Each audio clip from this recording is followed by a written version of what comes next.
Alright, so I'm going out there to start working on the Rabbit again, but today I'm just going to install the clutch. I don't really have time to do everything else. Maybe this weekend, we'll see what happens, but let's go get the stage 3 in there. Alright, real quick, I wanted to show what the old clutch looks like. Check this thing out. I did already videotape this, but for anyone who's just watching this video by itself, you can see there's not a whole lot of material left on there. It looks pretty glazed over. This side's even worse. This is actually the side where the pressure plate was against. And the interesting thing is, there's a groove right here where like the last few millimeters weren't really being touched. It's kind of like some rotors and pads, how they kind of touch the majority of the surface area, but not all of it. So the pressure plate was inside here a little bit. And what happened in my case was the slave cylinder started leaking. So the slave cylinder rests on the other side of this. It's all sticky. And it rests right on here. The fluid that was leaking was going on the bearing onto the pressure plate teeth and kind of getting scattered this way and making its way over to the disc itself. That's why it was slipping. I guess it's a relief to know that Black Forest Industries Stage 2 clutch in normal conditions can actually hold, 300 pounds of torque or so. So in the case of a leaking slave cylinder, not so much. So there's that. Now let's clean my glove off first because I want to show you the new parts. Alright, now as you can imagine, got pretty dirty in the bell housing and everything, so I'm going to clean out the transmission bell housing before I put the new slave in. I'm going to clean off the lower timing cover right there with some brake cleaner. So in order to do that, you should always be prepared and get some cat litter. I'm going to be pouring that down so I can try to save the parking lot as much as possible, even though there's already oil stains. But I'm going to get an A for effort today. So you can see here, this is the stage 2 type of setup that's in it. Single mass flywheel, which is actually in the trunk of the jet. I just got it resurfaced yesterday. Slave cylinders, single mass flywheel.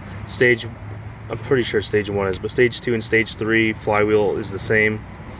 So I'm going from the stage 2 disc, which is this organic full face right here, to stage 3, which is not full face. It looks like 8 pucks.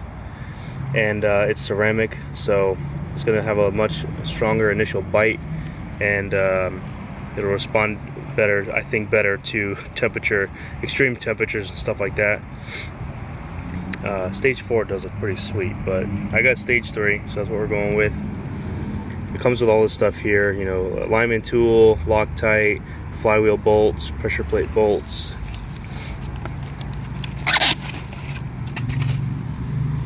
Here's the OEM slave here. The metal, I upgraded to the metal one because, it's bad enough that the metal one that's in my car failed in less than a year. It's not normal. That being said, I definitely don't trust the plastic ones. It's kind of hit or miss. I guess it depends on if it's genuine OEM quality, how you drive the car, how often you use the car, and stuff like that. I was pretty much driving the car a lot, putting a whole lot of miles on it, and driving it pretty hard. So, and who knows, maybe it was something else, because one of these failing in less than a year is not normal at all. So there's that, put it over there. I do have new bolts for this from the dealership. They didn't come with it from the clutch kit from Black Forest. It's not a big deal, but it would be more convenient to have those 3 extra bolts instead of having to go to the dealer. Here is the disc.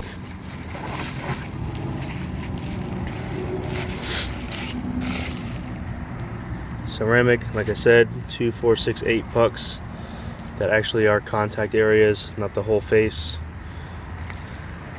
And this is labeled pressure plate side, so you know you're installing it correctly. and the new pressure plate. The stage 1 pressure plate is lower pounds of clamping force than the stage 2 and stage 3. I believe the stage 2 and 3 pressure plate and flywheel are the same. I think the disc is the difference.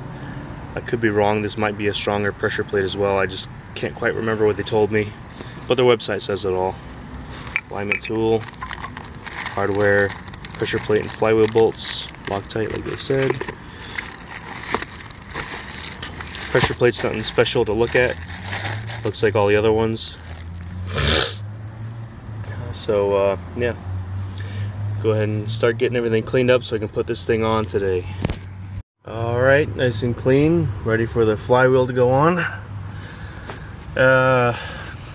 Flywheel should be good to go since it's from the machine shop. I'm pretty sure they cleaned up both sides of it. While I'm in here, even though I'm sure most of you know, anyone watching this video that has not done a 6-speed swap yet, first off, what are you even doing? Just kidding. But really, you should definitely swap to a 6-speed if you don't want to be left stranded on the side of the road randomly without any warning. The 5-speeds are not very trustworthy. Automatics are just as bad. So when you're putting a 6-speed in here and they tell you to trim down the top of the bell housing, I'll show you where to do that. This transmission's right here. But also the reason being is because if you don't trim it down, when you put the transmission against when the bell housing of the transmission goes against the lower timing cover here, these top 2 bolts, you can actually kind of see the lines right here. This is where the casting of the bell housing meets up, and when you don't trim them, it gets a little too high up in here, like this area right here. Not so much over here, but just right over here. If you don't trim it up, it gets pinched up here in the corner, so when you torque the bell housing down, it'll actually crack the lower timing cover.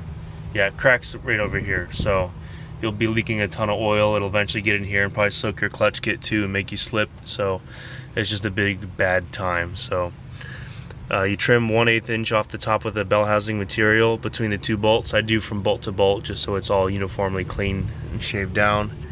So, and here is what I'm talking about. So here's the top of the transmission. You got the mount over here. You got the shift mechanism right here, which is basically in shambles.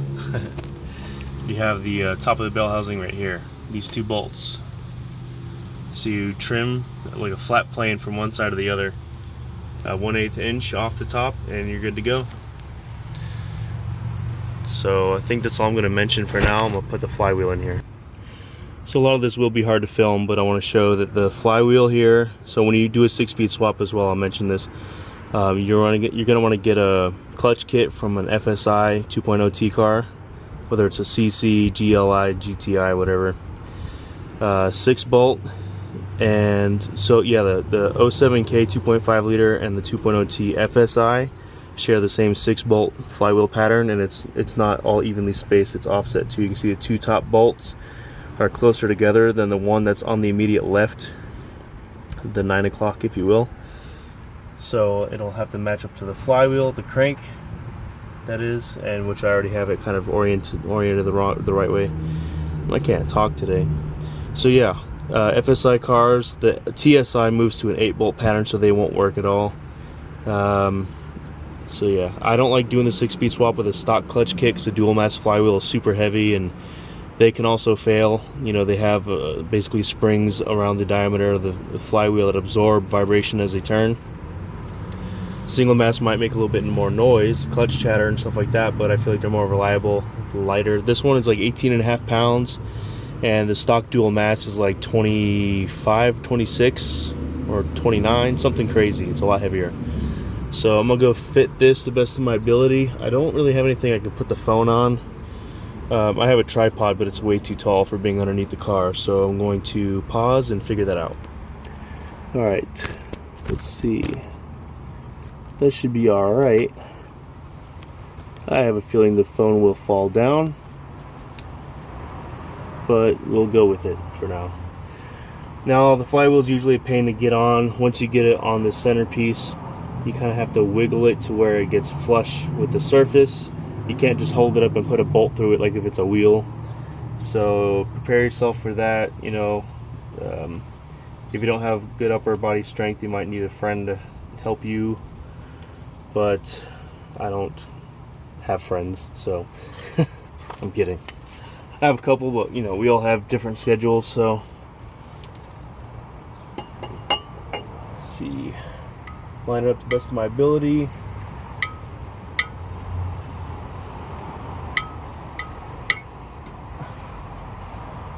A bit more.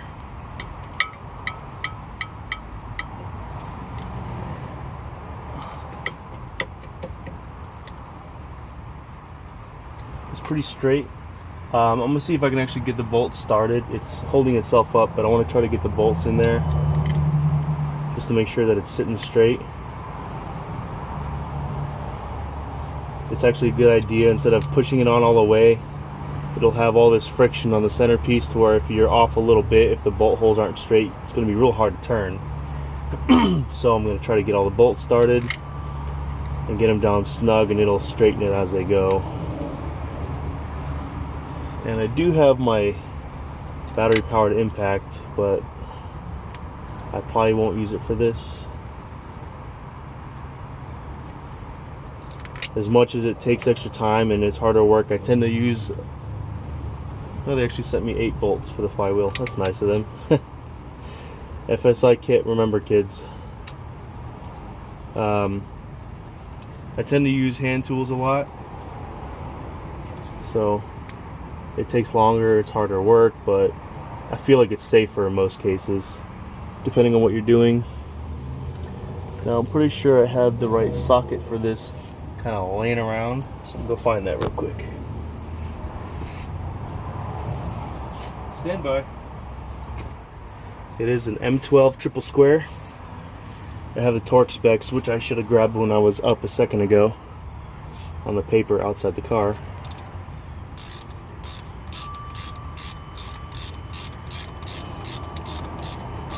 And there's nothing like bolting up a freshly resurfaced flywheel, or a new one for that matter.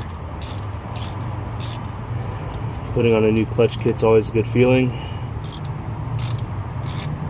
But then if you think, like in my case, hey, I might have to swap this thing out again in a year. Let's hope not. It's not normal to go through a clutch or any component in this area that soon, unless you're racing the shit out of it. Now, before you do all this, you're not going to want to torque them down a whole lot for a few reasons. Obviously, you have to torque them in sequence, but you need to use a flywheel locking tool, which I got this cheaper in here, because you don't want to turn the crank. So let me go ahead and put the flywheel locking tool in now, and I will actually end up zipping in the rest of these with my drill. So we're going to be tightening it. Flywheel's going to move this way.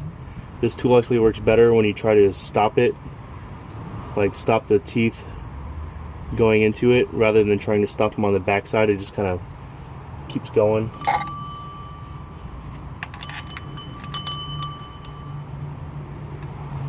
So I use a bell housing bolt. The bolt that this flywheel locking tool came with actually did not work. It was a different kind of thread pattern. Alright, that should be good right there. Back it out a little bit.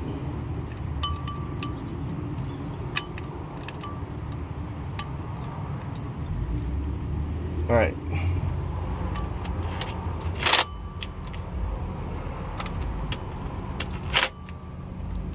Just touching them on there.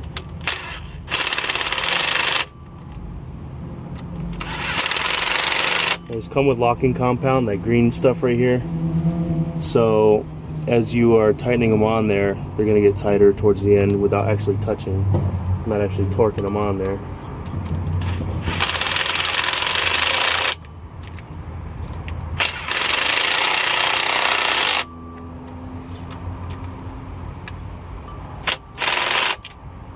Alright.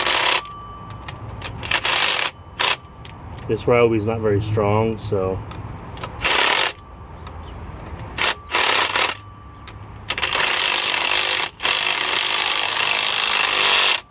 once I get it on there, I know it's flush but not tight.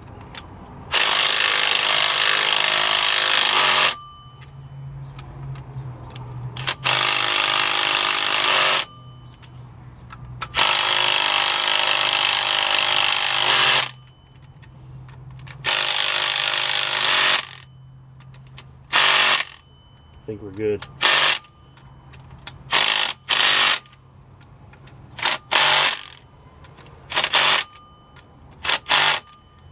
All right, there's that. Hope that wasn't too annoying to watch. I know sometimes there's certain noises watching videos that just really painful to get through. Now here's where I get my brand new torque wrench. Anyway, so I always recommend when you're doing a job like this to have clutch or the torque specs written down. I got everything from the subframe, dog bone mount, transmission mount, lower control arm rear brackets, and the clutch flywheel. So on Black Forest Industries, their pressure plate, they spec it out to be foot-pounds, so I just wrote that down, but they give you the factory flywheel bolts. So the factory flywheel bolts are 60 newton meters plus 90 degrees. The Black Forest Industries pressure plate is 35 foot-pounds, so I put asterisk next to that so I can always remember. I can convert it and write it down, but I just don't care. The torque wrench has both foot-pounds and newton meters. So flywheel is 60 newton meters plus 90. BFI pressure plate is 35 foot-pounds in sequence.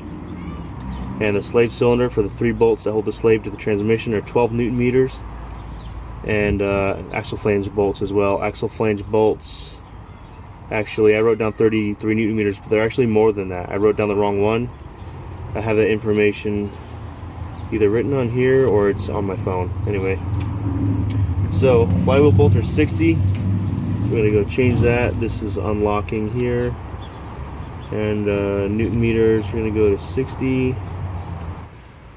All right, so I'm gonna go one by one. This is a click type, so we're just gonna hear a click and not a beep. And I'm going to use a Sharpie. Hopefully we're focused here.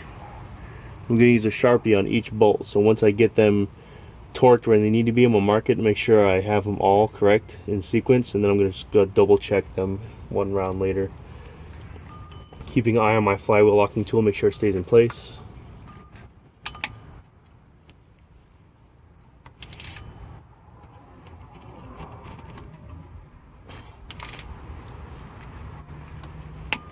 There we go, that's round one. We'll go to the opposite side, get it in there, and then mark the first bolt on the flywheel.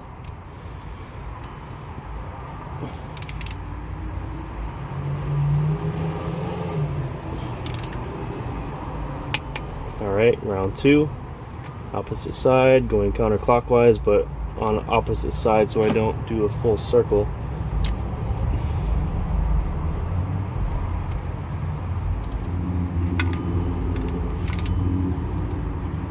Definitely not the first time I've done this, but I still do everything carefully.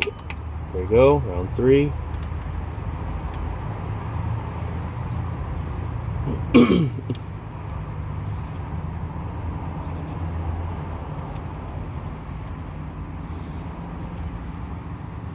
So we go 1, 2, 3, 4, 5, 6, okay?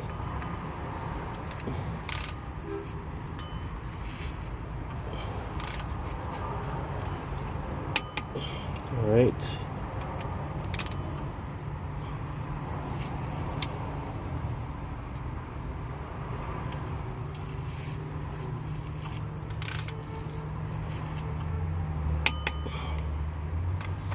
Last bolt.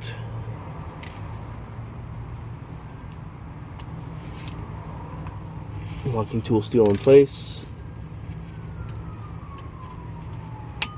All right. Now I'm going to double check each one.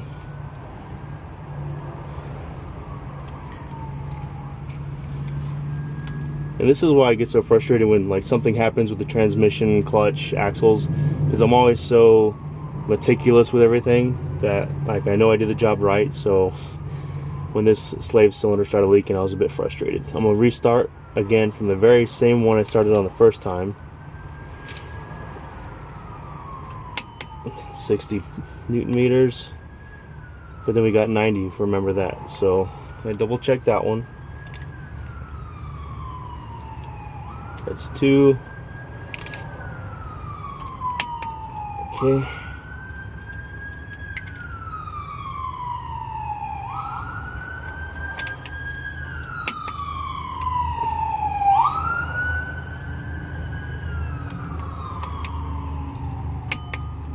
Okay.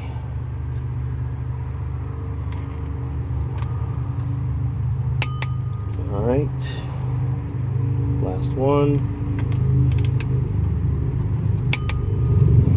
Now they get a 90-degree turn to stretch the bolts in place.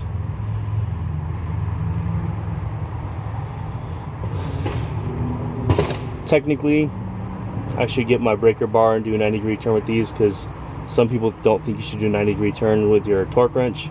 My breaker bar is a lot longer, so it's kind of a pain in the ass to do that. So I'm going to just do 90 with this. Oh, fucker. So I need to... I'm just going to envision it. I don't have like a angle tool of any sort, so...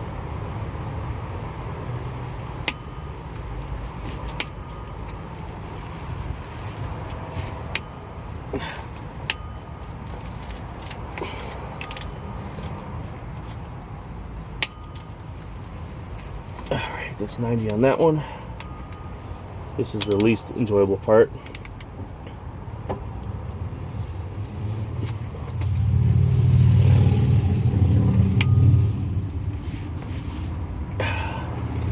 You can even like do, instead of 90, do 45 and go back, do another 90 if you don't have the space, or another 45 rather. There's that. And always make sure you're in there nice and straight. You don't want to strip out when your flywheel bolts.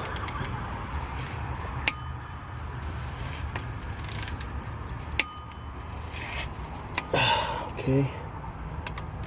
Now on this one, that's final 90, final 90, final 90.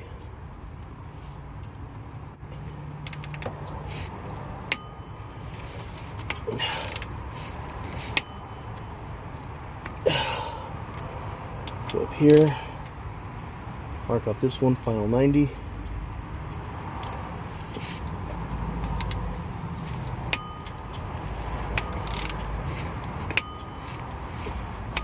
Okay, one more bolt.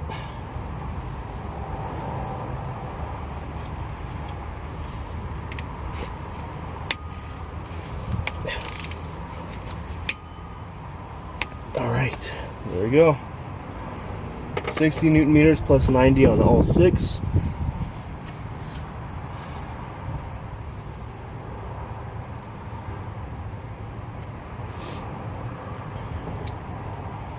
Now, just in case, it's not a big deal, but with any fingerprints on the flywheel and potential oil that is left over from the machine shop, I'm going to spray the flywheel down with some brake cleaner. I'm going to leave the flywheel locking tool there for now. I don't think there's anything left here. Not much.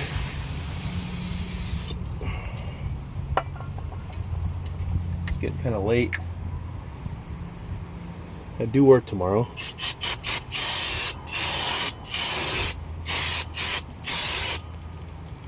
Let's let that run down and dry. It'll be good enough. From here, I put the clutch disc in there, hold it in place, and then I put the alignment tool in the center, pressure plate over top, tighten down all those bolts, which are, should be 5mm Allen, or a 6, I forget. Let me get those now.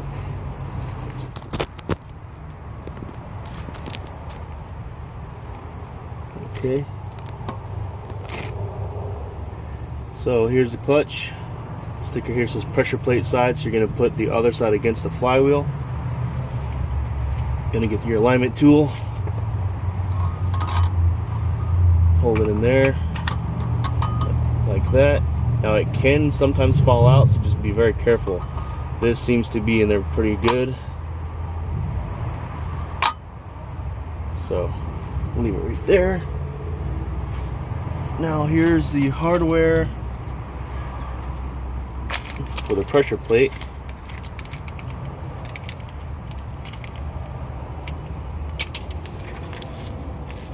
This is from Black Forest Industries. The stock OEM pressure plate bolts will not work. These do have lock washers on them, so be careful not to lose any.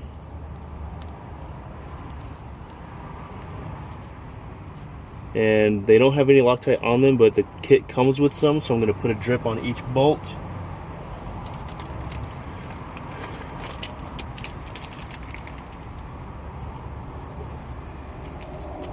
Okay, apparently this package is made out of like Armstrong material.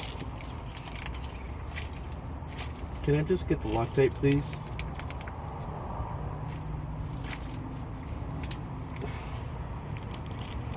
Wow, that is ridiculous. Apparently the package is made out of Loctite. Alright, just twist it off like that. Barely made a hole, but that should be enough. Let's see which one this is. 6mm Allen. Okay.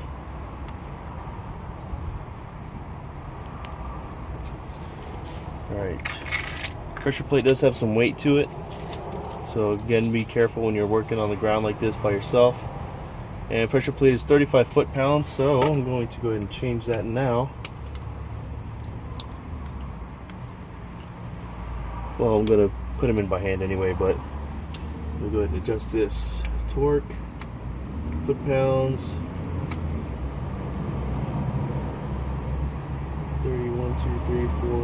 5. 35 foot-pounds was a lot easier to find on the foot-pound side. 35 foot-pounds, got it. Okay, let's unbag the pressure plate.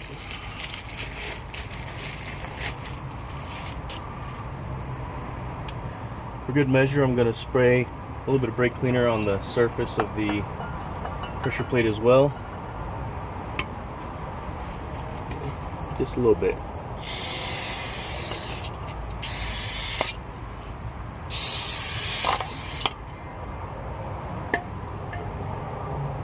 Hopefully I didn't get too much of that on the phone.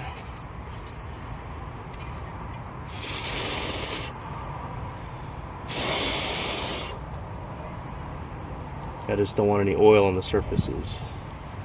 Now, in between where the bolts go is a dowel. So there's 3, triangular form. And give it a shot and see which direction they need to go. Where are we at? Just a little awkward, you know, manhandling it at this angle by yourself. Now I'm going to start one bolt in there without Loctite just so it can kind of hold it up there for me. And then the rest of them I'm going to do with Loctite. Let's get it started. Couple of threads. Now these you tighten in sequence several times because the pressure plate flexes a lot. So when you get one snug and you get more and more snug, you'll realize that they all kind of feel like they're coming loose, which isn't actually the case. All right.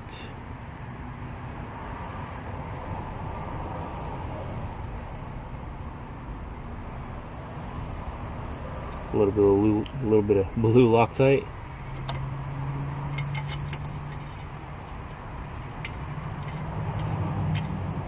Now the reason I chose the Black Forest Stage 3 is, I mean, ultimately it kind of came down to money because I didn't want to wait any longer to get a new clutch in here.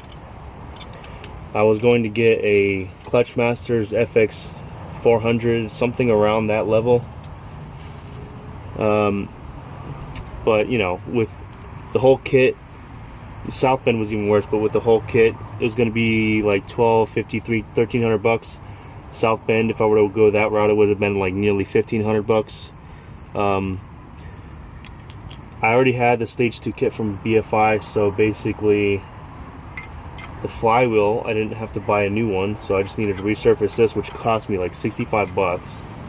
And then the stage 3 disc and pressure plate was like 550. So right around 600 bucks I got a new stage 3 kit essentially.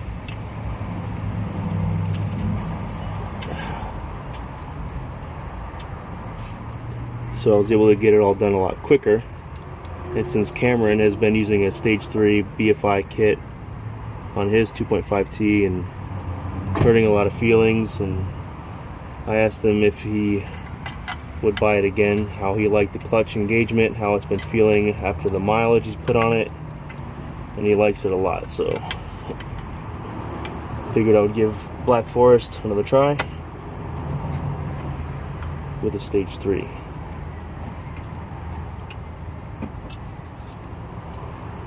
It's starting to get dark out here.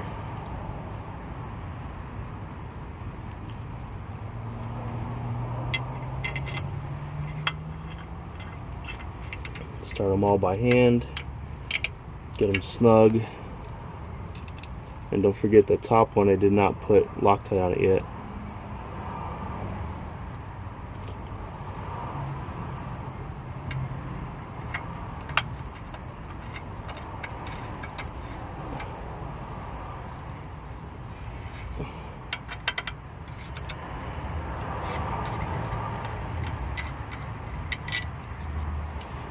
There we go, top bolt, some Loctite,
Now again, I'm gonna triple check. That's just how I always do it. Make sure if there's any deflection that you are still finely torqued. 35. 35.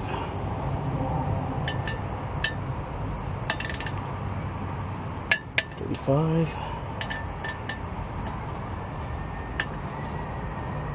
35. Two more. 35. 35. All right. Now watch, I look at the torque wrench and it's set to like 70. I always just like to double check myself. 35 foot-pounds. There we go. That's pretty much all I was gonna do today. We'll just get the clutch kit on there and, you know, cap off that line for the turbo. So that's it. Black Forest Industries Stage 3 clutch kit. I believe it's a 2,500 pound pressure plate, maybe a little bit more, I forget. Their website has that info on it though. Ceramic disc with 8 pucks or 8 contact pads. Lightweight billet, single mass flywheel steel, 18.5 pounds. The stage 2 felt good when I had the Jetta. Hang on. There's always someone crashing around here. The stage 2 on the Jetta felt great. Now the stage 3, I'm excited about this one. I drove Cameron's car and the clutch felt completely awesome. Grab without mercy. So I got some more progress here. Next time I come out to the Rabbit, I'm going to be basically preparing to get the transmission back up in here, and after the transmission is bolted in, I'm basically going to finish it all up, get the axles in and get everything buttoned up.